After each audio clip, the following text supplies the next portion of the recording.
Si vous aimez les comédies américaines classiques, vous vous souvenez certainement de Don Knotts, un personnage unique en son genre.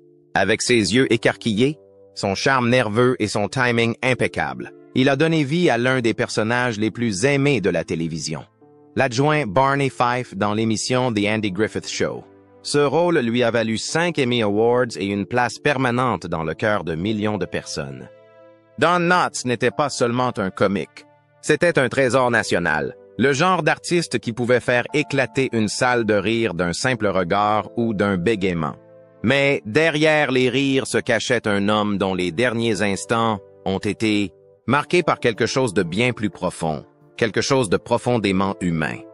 En 2006, alors qu'il était sur son lit de mort, sa fille Karen Knotts était à ses côtés et ne l'a jamais quitté.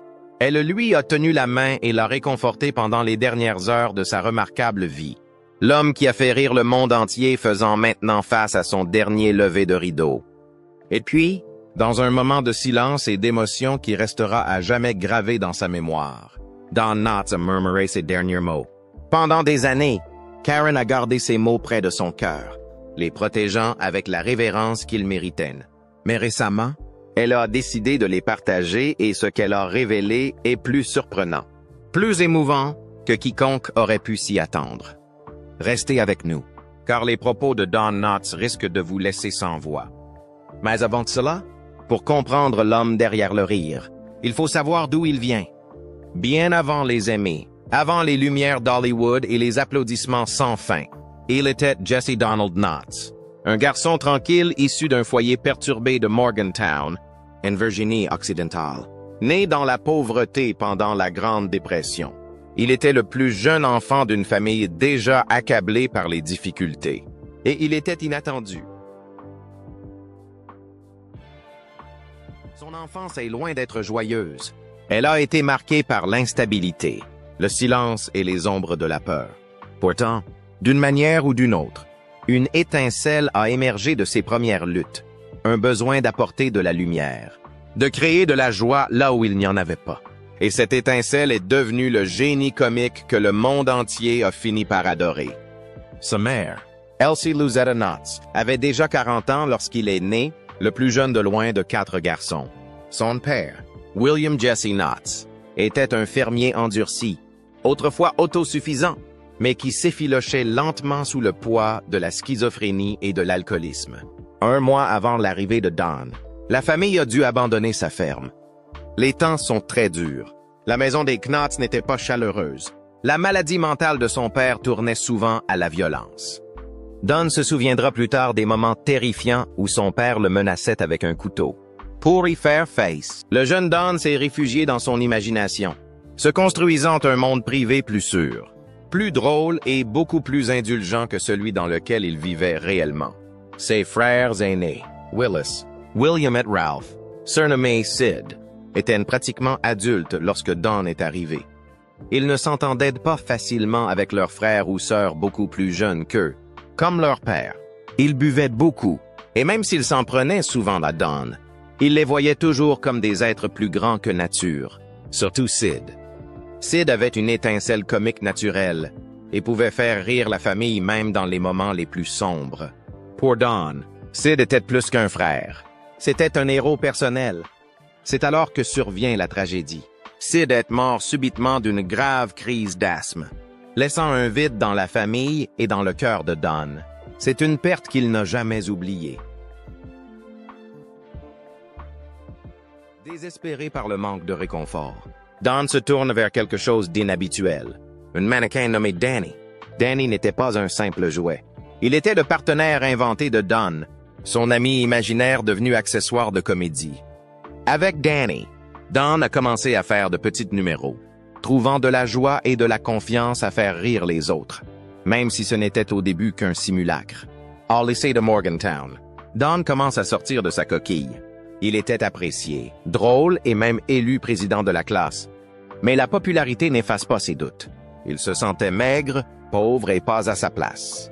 Et n'a jamais réussi à se débarrasser du sentiment qu'il n'était pas à sa place. Pourtant, son amour pour le spectacle n'a fait que croître.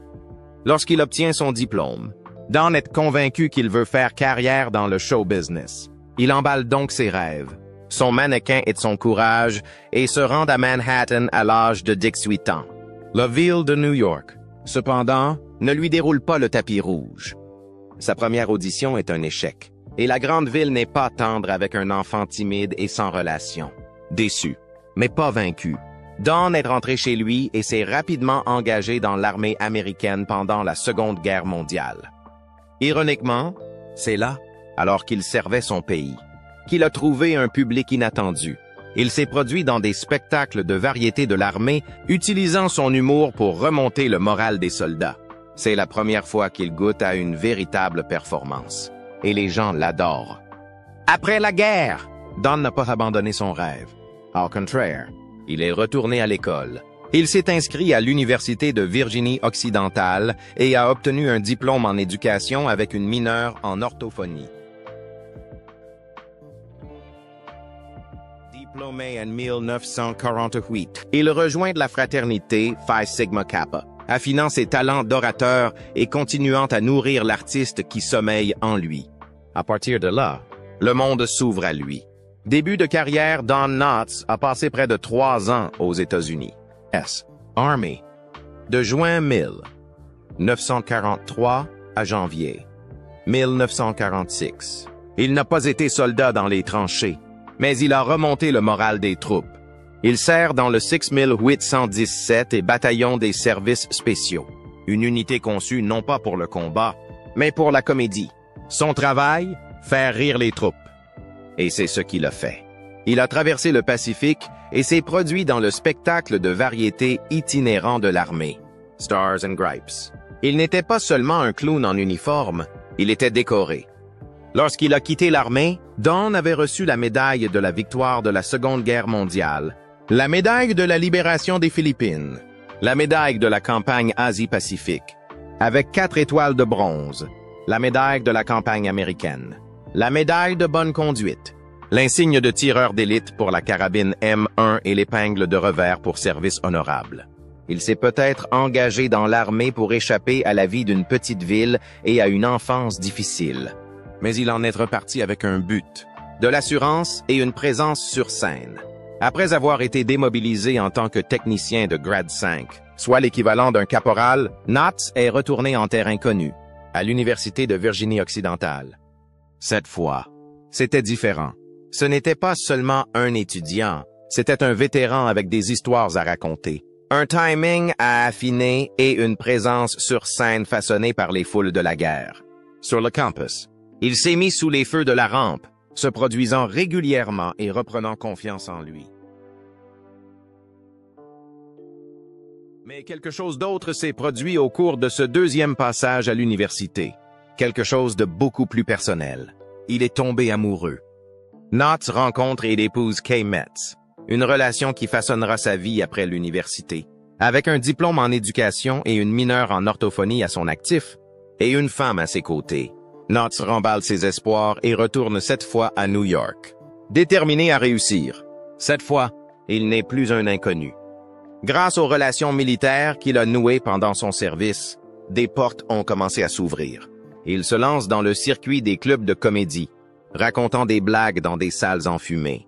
Il a décroché un rôle à la radio, dans le western Bobby Benson and the B-Barbie Riders, dans le rôle de Wendy Wales, un personnage à la bouche intelligente, qui sait tout, avec des boutades rapides et un sens aigu du timing. Il fait ensuite ses débuts à la télévision, dans un rôle régulier dans le feuilleton Search for Tomorrow, de 1953 à 1955. Ce n'est pas une comédie, mais cela lui permet de passer à l'écran et d'entrer dans les salons de toute l'Amérique. Mais c'est en 1956 que les choses ont vraiment décollé. Cette année-là, Knotts décroche une place dans le Steve Allen Show, rejoignant un ensemble comique qui va tout changer. Il s'est fait connaître en jouant le rôle d'un homme nerveux, à l'œil dérangé, lors des simulations d'interview d'Allen. C'était de l'or pur. Le public a adoré. Le personnage n'était pas loin de Knotts lui-même. Anxieux, Rabelais, incertain. Mais il a transformé ses caractéristiques en pure magie. En dehors de l'écran, son alchimie avec Andy Griffith, star montante, était déjà en ébullition.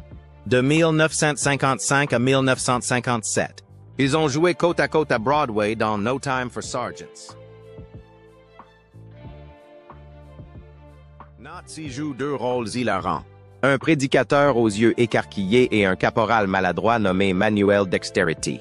Lorsque la pièce a été adaptée au cinéma en 1958, Knotts a repris son rôle, volant des scènes avec son charme nerveux tandis que Griffith prenait le rôle principal. Ce rôle, celui d'un administrateur de test de l'armée de l'air qui s'effiloche lentement devant un campagnard, laissait présager ce qui allait suivre. C'est le début d'un des plus grands duos comiques de l'histoire de la télévision américaine. Don Knotts était enfin arrivé. La première femme de Don Knotts. Lorsque Catherine Metz a rencontré Don Knotts, elle n'était pas n'importe qui. Elle était la fille d'un pasteur. Intelligent, raffinée et élevée dans le respect des règles. Sur papier, elle n'a rien en commun avec Don. Un gamin maigre, nerveux et malicieux, issu d'une vie difficile. Mais l'amour se moque du papier. Knotts n'a pas reculé. Il s'est penché sur elle avec charme, humeur et un esprit implacable. Il l'a frappée avec son meilleur matériel. Et dans peu de temps, elle est devenue accro. Catherine a rompu ses fiançailles et a commencé à fréquenter Don. 2 ans plus tard, ils se sont mariés. Mais l'amour n'était qu'une partie du plan. Knotts voulait encore quelque chose de plus grand. Quelque chose dont il rêvait depuis l'enfance. Quand ses amis imaginaires étaient son seul public. Il voulait réussir, pas seulement s'en sortir, pour y arriver vraiment. En 1949, avec une toute nouvelle femme et seulement $5 en poche, Knotts se lance à nouveau dans l'aventure. Il quitte la Virginie occidentale pour se rendre à New York. Un endroit qu'il avait déjà manché une fois. Cette fois-ci, ce n'est pas très différent. Il a frappé aux mêmes portes. Et là encore, les directeurs de casting ont refusé. Trop maladroit, trop nerveux, trop bizarre. Il n'avait ni le physique ni la prestance qu'il recherchait. Et même sa comédie, polie par les scènes de guerre et les spectacles universitaires, ne semblait pas faire mouche dans la ville qui ne dort jamais. Pourtant, il continue à travailler. Petit à petit, les petits rôles s'enchaînent, la plupart du temps à la radio. L'un de ses premiers rôles récurrents était dans un western pour enfants intitulé Bobby Benson and the B-Bar B-Riders, où il jouait Windy Wales, un personnage secondaire qui parlait vite et avait la langue bien pendue. Ce n'était pas très prestigieux, mais c'était payant. Et surtout, cela lui a permis de tenir le coup. Knotts n'a peut-être pas fait sensation du jour au lendemain, mais il a grimpé. Patiemment, avec persévérance. Une blague à la fois. 7 années de travail se sont écoulées avant que Don n'obtienne son premier grand rôle dans une comédie de Broadway, No Time for Sergeants. Malgré ce grand moment à Broadway, ce qu'il retient le plus du spectacle, c'est la co-star qu'il a rencontrée et qui changera sa vie pour toujours. Andy Griffith. Les choses s'améliorent pour Don, mais tout ce qui est positif a ses inconvénients. Son rôle à Broadway a permis à Knotts de saisir plusieurs opportunités. Cependant, son apparence est bien différente de celle d'un acteur principal traditionnel. En fait, il était systématiquement cantonné dans des rôles d'acolytes loufoques qui faisaient paraître les principales vedettes de ses projets encore plus héroïques. La plupart des acteurs détestent l'idée d'être liés à un seul type de personnage. Et Don n'était probablement pas différent. Pourtant, son plus grand rôle l'amènera à jouer le rôle de l'acolyte idiot dans les Andy Griffith Show. En 1960, Knotts a vu son vieil ami Andy Griffith dans le pilote d'une nouvelle émission et a eu une idée. Il a appelé Griffith, lui disant en plaisantant qu'il aurait besoin d'un adjoint pour la série et que ce serait lui. Griffith a mis Knotts en contact avec la production de la série. Et le reste, comme on dit, fait partie de l'histoire. Le Andy Griffith Show a servi de scène pour le rôle le plus reconnu et récompensé de sa vie, celui du sergent Barney. Si la série a connu un succès retentissant, la vie personnelle de Knotts n'a pas été de tout repos. L'entente entre Knotts et Andy Griffith était évidente. Et vous pouvez en juger par vous-même en regardant la rediffusion du Andy Griffith Show sur TV Land. Cependant, sa femme ne s'intégrait pas aussi bien à la foule de l'émission. On dit qu'elle ne s'entendait pas avec la femme d'Andy. Et malheureusement, il semble qu'elle ne s'entendait pas vraiment avec son mari non plus. Pour les téléspectateurs, Knotts s'est épanoui en tant que co-vedette de Griffith, le duo apportant rire et chaleur à American Homes Weekly. Le tournage de l'émission était un travail difficile, et Knotts prenait sa comédie au sérieux. Si l'on en croit les résultats de ses propres relations, il ne s'est pas aussi bien occupé de son propre foyer. Les journées de 10 heures sur le plateau d'une série à succès ont fini par user la famille de Don Knotts, en particulier sa femme, Catherine. Plus Knotts devenait célèbre et occupé, plus ils s'éloignaient l'un de l'autre. Ils ont divorcé après 13 ans de mariage et 2 enfants. Il se peut que Don Knotts ait été tout simplement trop occupé pour sa famille. Mais il semble que des facteurs plus sinistres soient à l'œuvre. Don Knotts souffrait d'anxiété. Knotts a eu du mal à faire face à sa vie de comique bien avant qu'il ne connaisse le succès dans les années 1960. En fait, à l'époque où il donnait de petits spectacles en direct. Il était incapable de sortir du lit pendant des heures, voire des jours, avant une représentation. Il jouait souvent le rôle d'un homme nerveux sur scène pour plaisanter. Il s'avère que ses propres craintes n'étaient pas aussi amusantes. Knotts était anxieux, et son anxiété avant les représentations l'affectait tellement que les médecins l'ont mis sous anxiolytiques dans les années 1950. Comme beaucoup d'artistes hollywoodiens, il n'est pas surprenant que Knotts ait fini par devenir trop dépendant des pilules, ajoutant l'addiction à ses problèmes. Il aurait peut-être pu gérer sa vie avec de l'anxiété. Mais Knotts avait des problèmes bien plus graves. Knotts se sentait souvent physiquement malade, à tel point qu'il présentait des symptômes dans un état d'hypocondrie. En bref, il se faisait croire qu'il était malade alors qu'il se portait parfaitement bien. Cela a sans doute interféré avec sa vie personnelle, et il a certainement fait de son mieux pour y faire face. Mais les choses ont fini par s'aggraver au point qu'il n'a plus eu d'autre choix que de se tourner vers des professionnels pour obtenir de l'aide. Les professionnels ont pu l'aider, mais en fin de compte, Knotts avait déjà trop trompé son esprit. Bien sûr, sa nouvelle célébrité lui a apporté la vie de richesse, de femmes et de succès dont il rêvait. Mais son passé a continué à le hanter. Knotts s'est battu pour surmonter les souvenirs de son enfance difficile et a même maudit Dieu lors d'une séance de thérapie, alors qu'il essayait de trouver un moyen de se guérir. Malade, anxieux et déprimé, Knotts luttait également contre l'insomnie, et tous ses problèmes mentaux l'ont finalement conduit dans un trou de lapin. Quitting the Andy Griffith Show. Au cours de sa vie, Don Knotts a remporté un total de 5 Emmy Awards pour son rôle dans The Andy Griffith Show. Mais ni le succès de la série ni son amitié étroite avec Andy n'ont suffi à le retenir.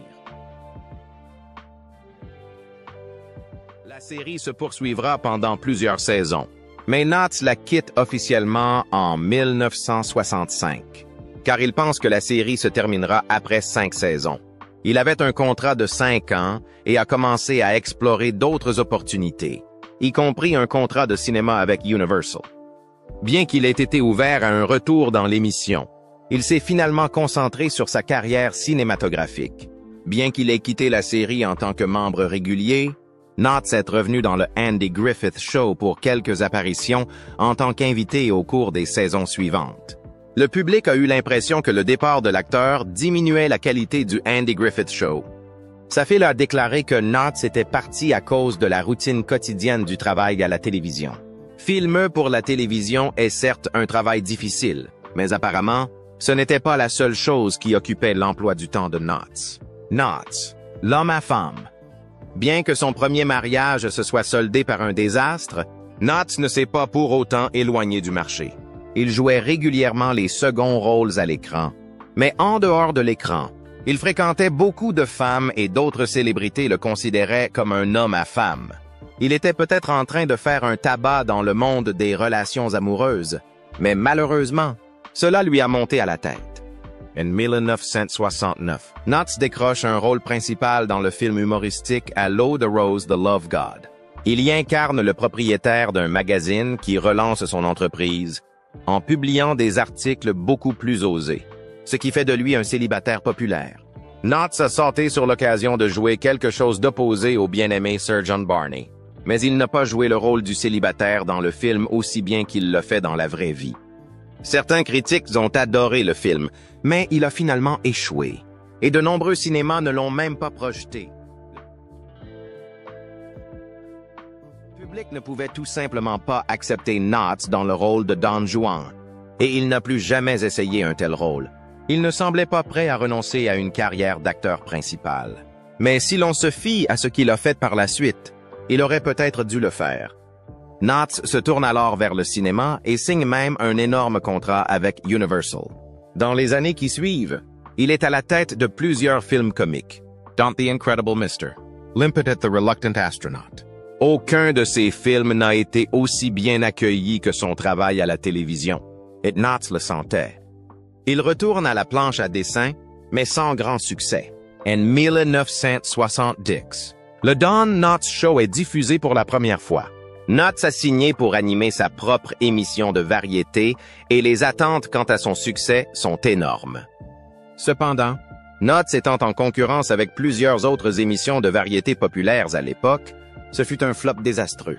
Le temps est venu d'accepter que sa carrière ne se déroulera pas comme il l'avait imaginé dans ses rêves les plus fous. 10 années passées à courir avec des dizaines de jolies femmes ont probablement fatigué Knotts, qui s'est retrouvé à nouveau amoureux, cette fois de la ravissante Laura Lee Churchnia. Une grande partie de leur relation est restée privée. Mais ce qui n'est pas resté privé, c'est le fait que la vie de Knotts a continué à s'effondrer. Il ne parvenait tout simplement pas à garder la tête froide. Le diagnostic. Une fois sa carrière stabilisée et sa vie sentimentale remise en ordre, Knotts aurait dû pouvoir faire la fête. Mais il s'est vite rendu compte qu'il avait du mal à faire des choses courantes comme lire, conduire et même reconnaître des visages. Ses yeux étaient flous. Lorsqu'il a finalement été examiné par des professionnels de la santé, la vérité était pire que ce qu'il aurait pu imaginer. Les médecins diagnostiquent chez Knotts une dégénérescence maculaire. La star de la comédie était en train de perdre la vue. Et rapidement, ce genre de nouvelles peut déstabiliser n'importe qui. Et, malheureusement, Knotts n'était pas différent. Il pensait peut-être à la façon dont la cécité pourrait mettre fin à sa carrière, mais sa vue n'était pas la pire des choses. L'idée de perdre la vue l'a plongé dans une spirale infernale. Selon sa femme du moment, Laura Lee, le diagnostic l'a poussé à réaliser une sorte de liste de choses à faire. Quoi qu'il en soit, Knotts était certainement déprimé, et il laissait son inquiétude et sa frustration affecter ceux qu'il aimait le plus. Pour Laura Lee, c'en était trop. Après presque 10 ans de mariage, Laura Lee et lui ont divorcé en 1983. Selon elle, sa cécité imminente et sa réaction dramatique ont mis le clou final au cercueil. Heureusement pour Knotts, il a pu s'offrir les meilleurs soins et a subi une opération des yeux qui lui a permis de recouvrer la vue.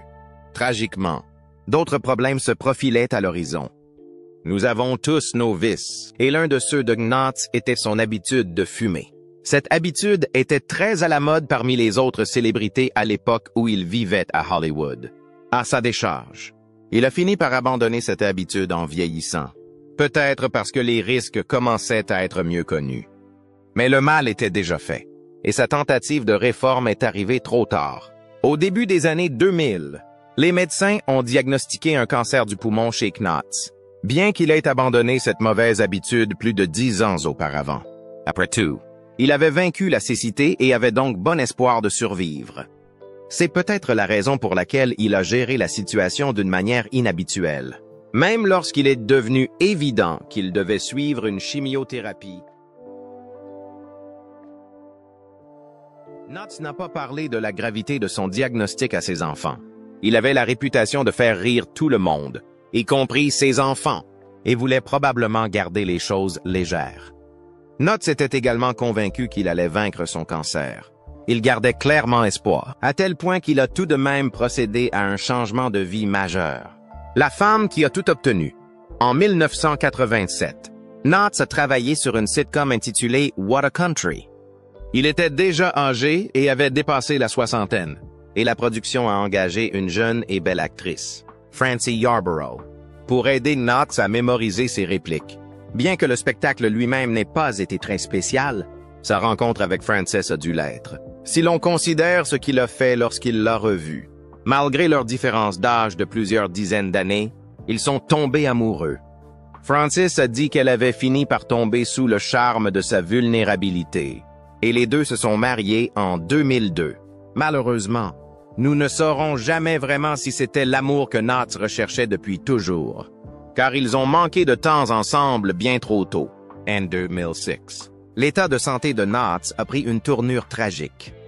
La chimiothérapie n'a pas suffi à combattre son cancer et il a développé d'autres complications induites par son diagnostic de cancer. Son état s'est aggravé au point de ne plus pouvoir être soigné à l'hôpital et il est rentré chez lui. Qu'il soit mourant ou non, Knots a continué à faire des pitreries jusqu'à la fin. Sa dernière épouse, qui n'a vécu que 4 ans, a hérité de millions de biens après son décès. Elle est restée avec lui plus riche que jamais. Que dit la fille de Don Knotts? S'il y a bien un homme qui vivait pour le rire, c'est Don Knotts. Jusqu'à la fin, il est resté fidèle à ce qui le définissait. Ni la célébrité, ni les récompenses, ni même Barney Fife. Ce qui définissait vraiment Don Knotts, c'était sa capacité inébranlable à faire rire les gens, même lorsqu'il avait toutes les raisons de ne pas le faire. Dans ses derniers jours, hospitalisé et affaibli, Don Knotts n'a pas lâché le rôle qu'il a joué toute sa vie. Le one-man show avec un timing impeccable. Selon sa fille Karen, même lorsqu'il approchait de la fin, il trouvait le moyen de faire des blagues et de tenir la salle en haleine. Lorsqu'il était mourant, se souvient-elle? Il nous faisait rire aux éclats. Il était littéralement en train de mourir. Mais il a fait quelque chose ou dit quelque chose qui nous a fait rire, ma belle-mère et moi. Mais dans la crudité de ce moment, Karen a fait ce qu'elle regrette aujourd'hui. Elle quitta la pièce en courant, non pas parce qu'elle était triste, mais parce qu'elle riait si fort qu'elle ne pouvait supporter l'idée de le faire devant son père mourant. Je me suis dit, je ne veux pas être là, devant cet homme, mon père bien-aimé, qui est en train de mourir et de rire. Des années plus tard, elle a raconté cette histoire dans une interview accordée à Closer Weekly, et un ami réalisateur, Howard Storm, a offert un point de vue différent. Vous auriez dû rester et rire aux éclats. C'est la raison d'être des comédiens. A convenu Karen. Il avait raison. J'aurais dû rester là et éclater de rire. Car c'est exactement ce que Don aurait voulu. Don Knotts n'était pas seulement drôle à l'écran. Il était drôle jusqu'au bout des ongles. Lors d'une interview avec les Emmy TV Legends, Don a réfléchi à l'origine de son humour. Je pense que c'est parce que j'ai grandi dans le milieu de la comédie avec mes frères. En particulier mon frère Shadow. Je pense que c'est devenu une partie de ma personne. Je ne pense pas y avoir jamais pensé consciemment. C'est devenu instinctif. Instinctif. C'est un mot qui revient souvent quand on parle de Don Knotts. C'est sa fille Karen qui l'a le mieux décrit en disant qu'être drôle était quelque chose de tellement naturel. C'était un gène ou, eh bien, je ne sais pas ce que c'était. Sauf que c'était juste une drôlerie naturelle incontrôlable. Il n'a pas répété sa chaleur. Il n'a pas étudié son humour. Il s'en dégageait comme un souffle. Faire rire les autres n'était pas quelque chose qu'il essayait de faire. C'était quelque chose qu'il devait faire. En fin de compte, Don Knotts a donné son dernier spectacle de la même manière qu'il avait donné tous les précédents. Avec un sourire, une boutade et l'objectif de laisser son public un peu plus léger. Et même si sa fille s'est retirée lors de sa dernière punchline, les rires qu'il a laissés derrière lui résonneront à travers les générations. Car Don Knotts ne nous a pas seulement laissé des souvenirs. Il nous a laissé de la joie et des personnages inoubliables, des retrouvailles. Bien que le temps et la distance aient éloigné Don Knotts et Andy Griffith au fil des ans, le lien qu'ils ont tissé pendant l'émission Andy Griffith ne s'est jamais vraiment estompé. Dans les derniers jours de la vie de Knotts, ce lien est réapparu discrètement, tout aussi significatif, tout aussi inébranlable. Griffith s'est rendu au chevet de Don au centre médical de l'UCLA, refusant de laisser leur amitié se terminer sans un adieu. Même si Knotts ne pouvait plus parler, Griffith savait que son vieil ami pouvait encore l'entendre. Je suis resté avec lui jusqu'à environ 18 heures ou 18 H. 30 cette nuit-là, a déclaré Griffith lors d'une interview avec Larry King. Il n'a pas pu répondre, mais je l'ai fait. J'ai pu lui dire que je l'aimais, et je lui ai demandé de respirer, de continuer à respirer. Jess. Le surnom de Jess n'était pas connu du public. Don avait un jour confié à Andy que son vrai nom était Jesse, un nom qu'il n'avait jamais aimé. Miles Griffith l'a gentiment récupéré dans ce moment privé et sacré des adieux. Il me l'a fait savoir à un moment donné, a dit Andy, et je l'ai toujours appelé Jess. En réponse, Knotts a légèrement déplacé son épaule, sa façon de dire « Je t'entends, je suis toujours là ». C'était petit, mais c'était indéniable. Ed Griffith, toujours aussi intuitif, a compris. Plus tard dans l'interview, King a demandé s'il savait que c'était la fin. Je crains que ce ne soit le cas, admet sombrement Griffith. Nous ne l'avons pas fait. Je ne le savais pas jusqu'à ce moment-là. Nous étions là, et ils ont été très gentils avec nous à l'UCLA. Griffith a raconté que pendant qu'il attendait près des urgences, lui et d'autres ont entendu le médecin dire à la femme de Don, Francie, que son cœur s'était arrêté dans l'ambulance, mais qu'il avait redémarré. Oui, nous le savions, a déclaré M. Griffith. C'était imminent. Don Knotts est décédé le 24 février 2006, à l'âge de 8 ans et 1 point. De nombreux artistes considèrent Don Knotts comme une source d'inspiration, indépendamment de ce qu'il pensait lui-même de ses réalisations. Il n'a pas fait tout ce qu'il pensait faire, mais il a fait bien plus que beaucoup d'autres dans la même situation. Une statue en son honneur se dresse dans sa ville natale de Virginie, et vous pouvez toujours l'apprécier à la télévision et au cinéma sur de nombreuses chaînes et services de streaming. Que pensez-vous de Don Knotts? Son personnage dans The Andy Griffith Show vous a-t-il déjà fait rire? Faites-nous part de vos réflexions dans les commentaires. Si vous avez apprécié cette vidéo, n'oubliez pas d'aimer, de partager et de vous abonner à notre chaîne. N'oubliez pas de regarder la prochaine vidéo sur votre écran. Vous allez l'apprécier.